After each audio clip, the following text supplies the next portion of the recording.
Get your ghetto ass out of my hotel before I call the cops. Derek Walsh snatched the black card from Maya Richardson's fingers and slammed it onto the marble floor. His polished Oxford ground down hard, twisting the 5,000 limit Centurion card under his heel like a cigarette butt. This is embarrassing for everyone, he sneered loud enough for the lobby to hear.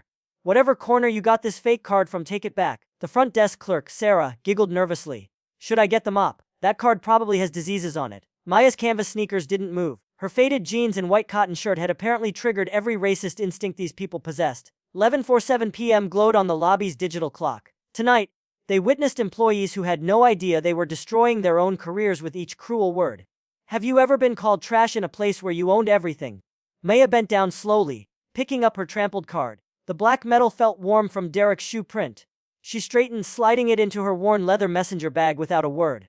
I have a penthouse reservation, she said quietly, placing her phone on the marble counter. The confirmation email glowed on the screen. Sterling Grand Hotel, penthouse suite 45501. Guest Maya Richardson. Derek barely glanced at it. Anyone can Photoshop this garbage. You think we're stupid? Behind him, Sarah typed frantically on her computer. I'm checking our system now. There is a Maya Richardson registered, but she looked up at Maya, then back at Derek. This can't be right. What can't be right? Maya asked. Well, the real Maya Richardson would be. Sarah gestured vaguely. Different, important, you know. Derek leaned over the counter, his voice dripping with condescension. Let me break this down for you, sweetheart. This is a 5-star establishment. We host Fortune 500 CEOs, A-list celebrities, foreign diplomats. Look around. He gestured at the crystal chandeliers, the imported Italian marble, the hand-carved mahogany reception desk. You see anyone else here dressed like they just rolled out of a Walmart parking lot? Maya checked her phone. 11:52 p.m. 8 minutes until her conference call with Yamamoto Industries in Tokyo. 8 minutes to close a $200 million manufacturing deal that had taken 6 months to negotiate. The lobby's atmosphere shifted as other guests became aware of the confrontation. An elderly white couple in designer evening wear whispered behind jeweled hands. A business executive in a furs thousand suit paused his phone conversation to watch the spectacle. A young woman in the seating area, Jennifer Kim, discreetly started filming with her phone. She opened Instagram Live, whispering urgently, "Y'all, I'm witnessing some serious discrimination at this fancy Chicago hotel right now. This is insane." The viewer count climbed 4789 156. Derek turned back to Maya, his confidence growing with each passing second. I've been working in luxury hospitality for 8 years. I can spot a scammer from across the lobby. The way you walk, the way you talk, that cheap bag you're carrying, it's all wrong. He pointed at her canvas sneakers. You know what those shoes tell me? They tell me you take the bus. They tell me you shop at thrift stores. They tell me you've never seen the inside of a place like this, except maybe cleaning it. Sarah giggled behind her hand. Derek, you're terrible, but also not wrong. Maya opened her messenger bag slightly, revealing the corner of her first-class United boarding pass.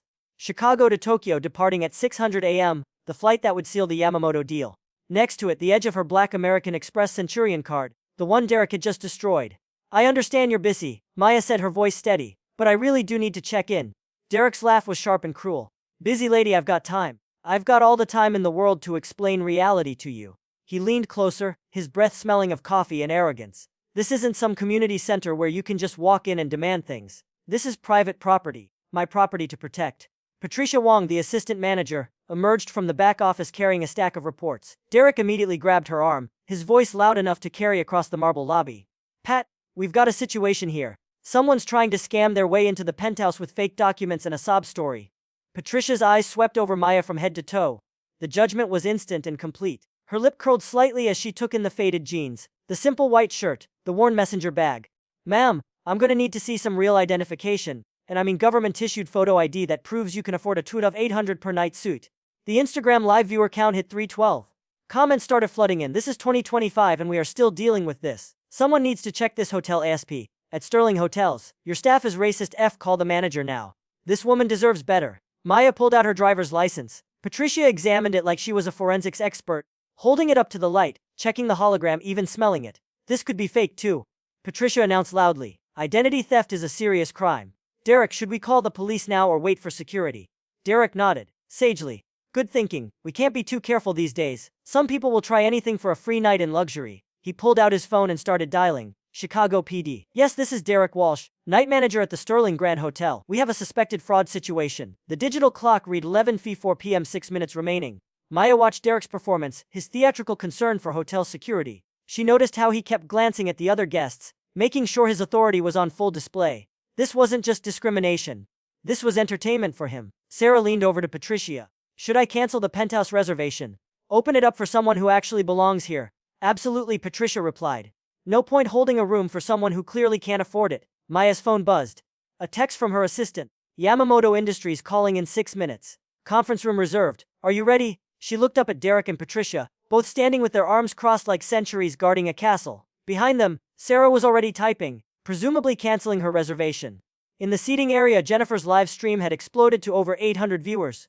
The comments were a mix of outrage and support, but the damage was spreading beyond this lobby.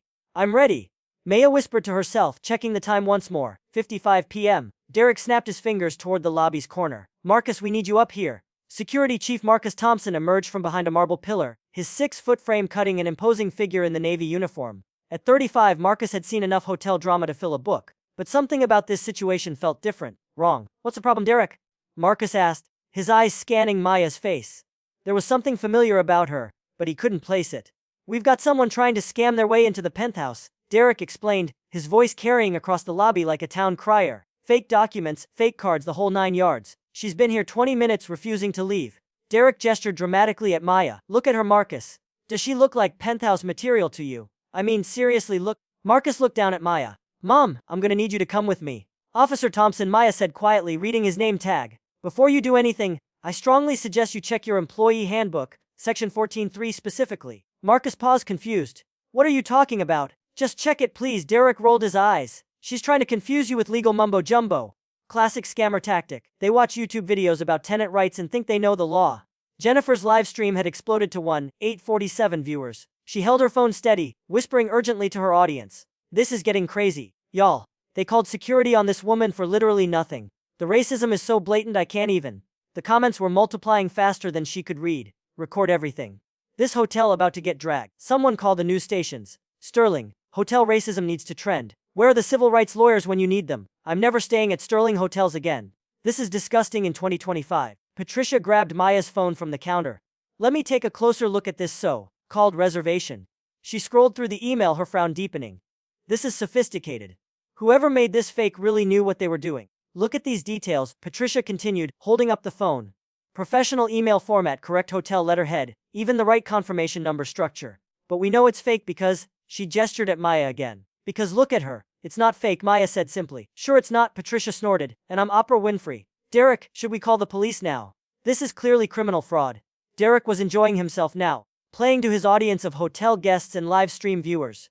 You know what I love about my job?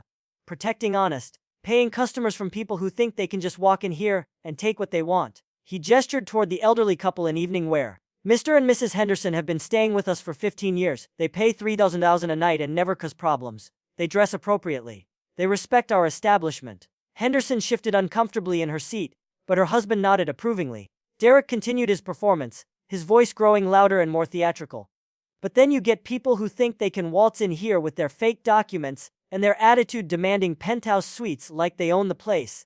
Like they deserve something they clearly can't afford. He pointed at Maya's messenger bag.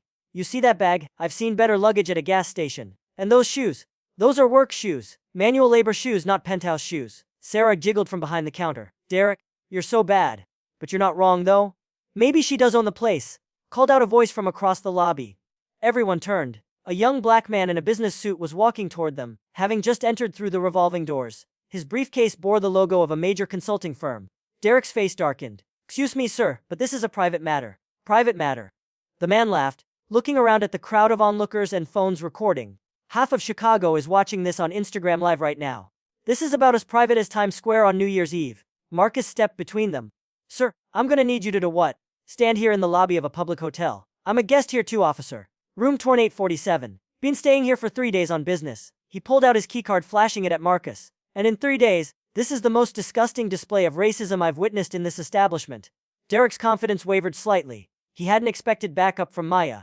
Sir, you don't understand the situation. This woman is trying to commit fraud. What I understand, the businessman replied, is that you've been harassing a black woman for 30 minutes without any real evidence of wrongdoing.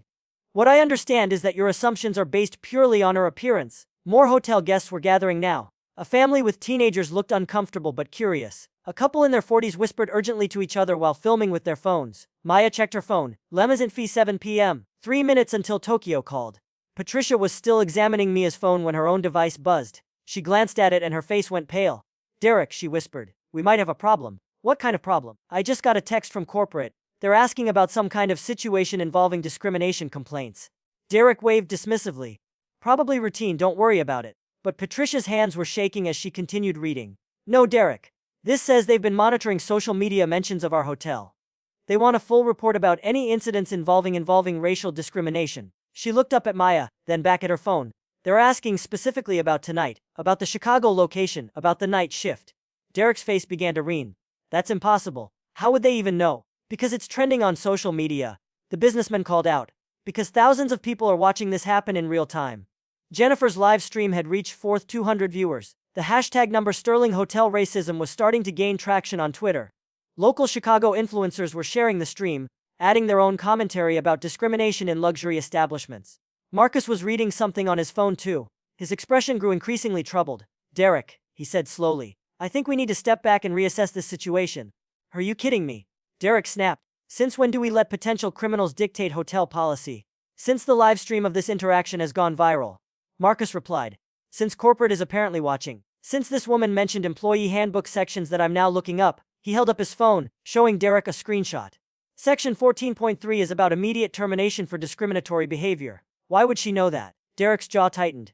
I don't care if the president himself is watching. This is my shift, my lobby, my decision. I've been managing this hotel for 3 years without a single complaint. Actually, Sarah said quietly, looking at her computer screen, that's not exactly true. There have been 17 formal complaints filed against our location in the past 6 months. Derek spun around. What? Why wasn't I told? Because they were mostly about you. Sarah admitted, her voice barely above a whisper. The lobby fell silent except for the soft ping of Jennifer's live stream notifications. Maya looked around the lobby. The elderly couple was whispering nervously. The business guest was filming with his own phone now. The family with teenagers was openly staring. Jennifer was practically bouncing in her seat as her viewer count climbed toward 5,000. The digital clock read 11:58 p.m. 2 minutes until her call with Tokyo. 2 minutes until a $200 million deal that could reshape international manufacturing partnerships. 2 minutes until Derek Walsh learned exactly who he'd been talking to. Maya reached into her messenger bag and pulled out a leather portfolio. Officer Thompson, she said quietly. That employee handbook section. You might want to read it out loud. Marcus pulled out his phone, scrolling to the employee handbook app. His voice carried across the silent lobby as he read aloud Section 14.3. Any employee engaging in discriminatory behavior based on race, gender, religion, or perceived economic status faces immediate termination without severance pay, plus personal legal liability for damages to company reputation. Derek's face went ashen. Why are you reading that? Maya opened her leather portfolio slowly. Like a magician preparing her final trick, she placed a single sheet of paper on the marble counter. The Sterling Hotel Group letterhead gleamed under the crystal chandeliers. Derek squinted at the document. What is this? Your quarterly performance report, Maya said softly. Revenue fell 23% this quarter. Guest satisfaction rating 2.3 out of 5 stars. Staff turnover rate 89% annually. She pointed to a specific line on the report. Average nightly occupancy 67%. Industry standard for luxury hotels 85%. Your department is failing every measurable metric. Patricia leaned over Derek's shoulder, her face draining of color as she read. How do you have this? These are confidential corporate documents. Maya reached into her portfolio again, retrieving her business card. She placed it next to the report. The black lettering was simple, elegant. Maya Richardson, Chief Executive Officer, Richardson Ventures. Derek stared at the card like it was written in hieroglyphics. I don't understand. Let me help you understand, Maya said, pulling out her iPad. She swiped to a specific screen and turned it around, so everyone could see the Sterling Hotel Group corporate website leadership page. Her professional headshot smiled back at them from the screen. Same face, same woman, but wearing a tailored business suit instead of jeans and canvas sneakers. Maya Richardson, majority shareholder. Richardson Ventures acquired Sterling Hotel Group for $80.47 million March 15, 2025.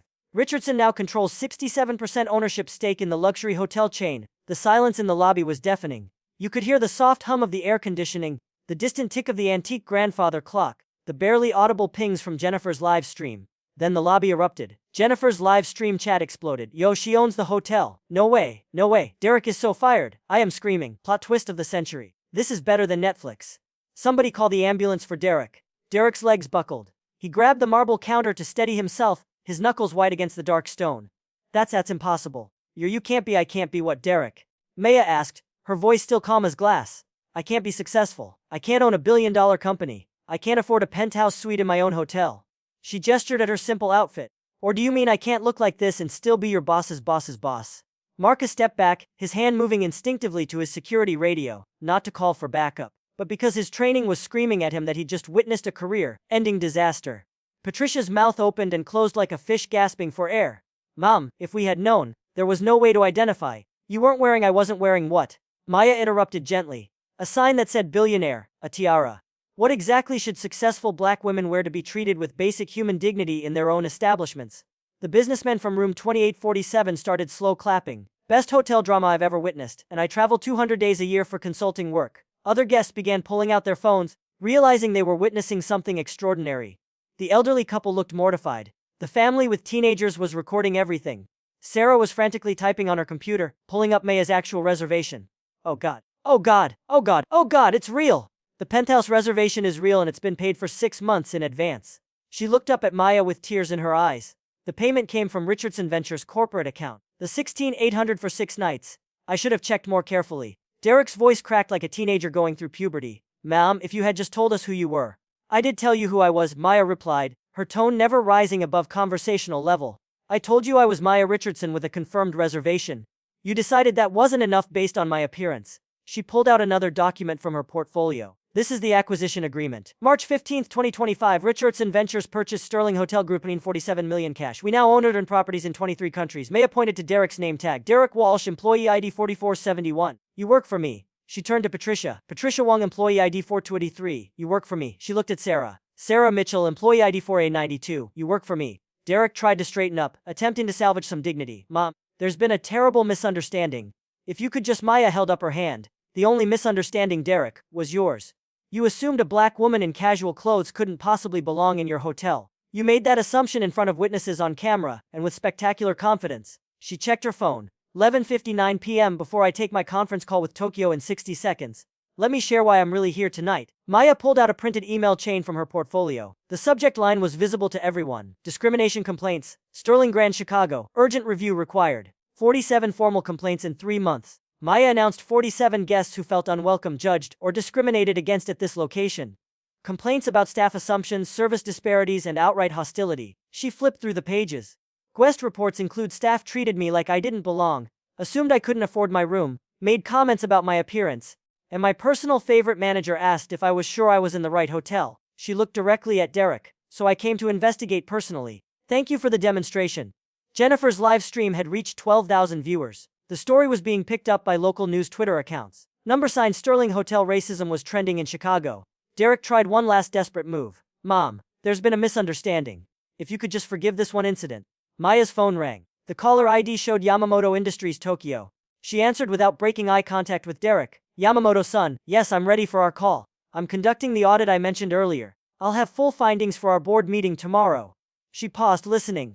Yes, the discrimination issues are worse than we thought. But I have a comprehensive solution that I'll be implementing immediately. Derek's face had gone from red to white to a sickly green. Patricia was quietly crying behind the counter. Marcus stood frozen, his hand still hovering near his radio. Maya ended her call and looked around the lobby. The crowd of guests had grown to nearly 20 people, all filming or live streaming the aftermath. Now, Mia said, opening her laptop. Let's discuss your future employment status.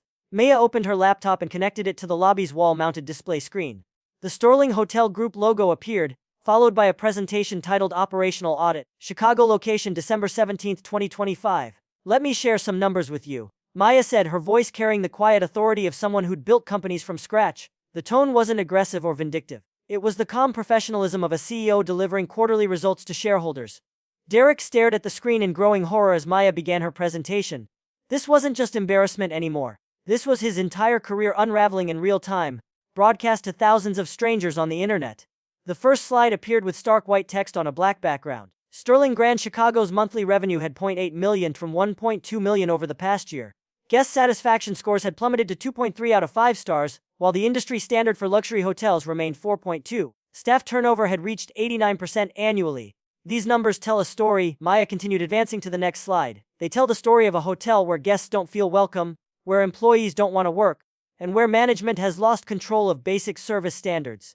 Patricia gripped the marble counter, her knuckles white. She'd seen some of these metrics before in corporate emails, but seeing them displayed publicly like this made the failure impossible to ignore. Derek Walsh, Maya said, turning to face him directly. Night manager, employee ID 471. Annual salary $54,000. In the past 6 months, 23 formal complaints have been filed specifically about interactions with you. Derek's face went ashen. That's not possible. I would have been told you were told. Maya interrupted, clicking to another slide. 17 written warnings were issued to your personnel file. Your supervisor attempted corrective coaching sessions 4 times. Your last performance review rated you 1.8 out of 5 stars. She paused, letting the numbers sink in. Your department's guest satisfaction scores are the lowest in our entire North American portfolio. Guests specifically mentioned feeling unwelcome, judged, and discriminated against during night shift interactions. Jennifer's live stream had exploded to over 15,000 viewers. Comments were flowing so fast the text appeared as a blur. She's destroying them with facts. This is better than court TV. Derek about to update his resume. Receipts queen. I can't stop watching. Maya turned to Patricia Wong, assistant manager, employee ID 4203. Annual salary $61,019. Guest complaints in 6 months. 7 failed mystery shopper evaluations out of 8 attempts. Patricia's breathing became shallow. She'd known about some complaints, but 19. She'd assumed most guest dissatisfaction was due to unrealistic expectations or isolated incidents. Your diversity training has been overdue by 8 months. Maya continued. Your customer service certification expired last year and hasn't been renewed. 4 disciplinary actions are documented in your file for inappropriate guest treatment. She clicked to the next slide. The pattern here isn't isolated incidents or personality conflicts. This is systematic discrimination that has created a hostile environment for guests and employees alike. Maya walked closer to the counter, her voice remaining calm but carrying unmistakable authority. When I acquired Sterling Hotel Group 6 months ago, this Chicago location was flagged as our highest risk property for discrimination lawsuits. Our legal department estimated potential damages at $2.3 million from pending cases. Derek tried to interrupt. Ma'am, surely those numbers are inflated. 3 federal cases are moving forward. Mia continued without acknowledging his interruption. Our attorneys estimate settlement costs could reach $5.7 million if we lose. That's assuming no additional cases are filed. She gestured toward Jennifer's phone, still live streaming to thousands. After tonight's performance broadcasted to over 15,000 witnesses, our legal exposure has increased exponentially. The businessman from room 2847 shook his head in amazement. In 20 years of corporate consulting, I've never seen a more thorough public audit. This is like watching a master class in crisis management. Maya advanced to another slide showing the corporate hierarchy. Derek Walsh reports to Regional Manager Janet Davis, who reports to Vice President Michael Carter, who reports to Executive Vice President Sarah Kim, who reports directly to me. She let that information settle before continuing. When you disrespected me tonight, you weren't just insulting a guest. You were publicly humiliating the owner of your company in front of thousands of witnesses. Every person watching this live stream now associates Sterling Hotels with racism and discrimination. Derek's hands were trembling. Sweat beaded on his forehead despite the lobby's perfect climate control. Mom, please. I have a family. I have a mortgage. I didn't know who you were. You didn't know I was the owner. Maya agreed. But you did know I was a human being who deserved basic respect.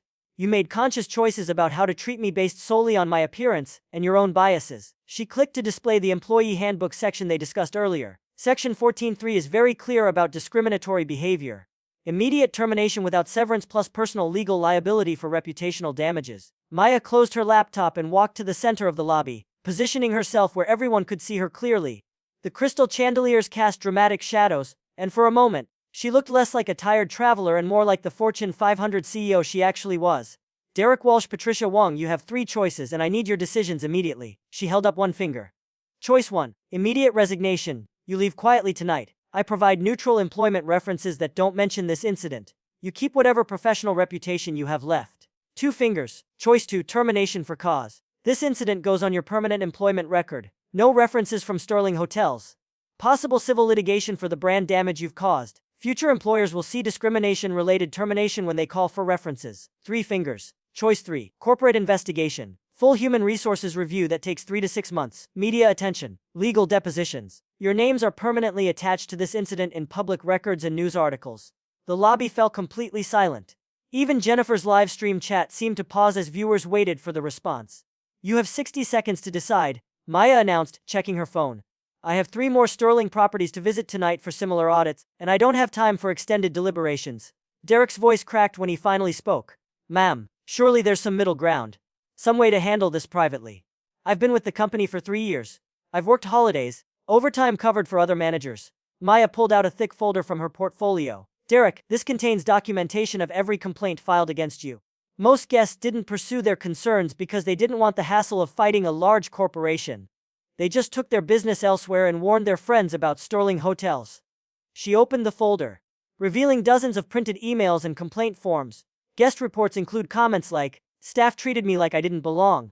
Manager assumed I couldn't afford my room. made inappropriate comments about my appearance, and asked if I was sure I was in the right hotel. Patricia stepped forward, mascara streaking down her cheeks. M. Richardson, I'm so sorry. I was following Derek's lead. I thought I was supporting my supervisor. I never meant for this to escalate. Patricia, you're both adults who made conscious decisions. Maya replied firmly, you chose to treat me with contempt and disrespect. The fact that I happen to own this company is irrelevant. You would have treated any black woman in casual clothes exactly the same way. Sarah's voice came from behind the counter, small and frightened. What about me, ma'am? Am I being fired too? Maya turned to study the young woman. Sarah, you're 24 years old. You followed orders from your supervisors, but you also participated in humiliating a guest. You laughed when Derek made cruel comments. You suggested my credit card had diseases. Sarah's face crumpled. I was just trying to fit in. I didn't want Derek to think I wasn't loyal to the team. The question, Maya continued, is whether you want to learn from this experience or repeat these mistakes throughout your career. Do you want to be the kind of person who treats others with dignity regardless of their appearance? Or do you want to be someone who judges people based on stereotypes? Marcus stepped forward, his security uniform crisp despite the late hour. Ma'am, what about my role in this? I was called to escort you from the premises. Maya nodded approvingly. Marcus, you questioned the situation immediately. You suggested checking employee policies. You showed reluctance to act purely on assumptions and appearances. You demonstrated the critical thinking that your colleagues lacked. She paused, looking around the lobby at the crowd of guests still filming and watching. Marcus, you have a choice too. You can help me rebuild this hotel's culture, or you can find employment elsewhere, but your choice involves becoming part of the solution. The digital clock read 12:03 a.m. Time is up, Maya announced with the finality of a judge delivering a verdict. Derek Walsh, what is your decision? Derek's voice came out as barely a whisper.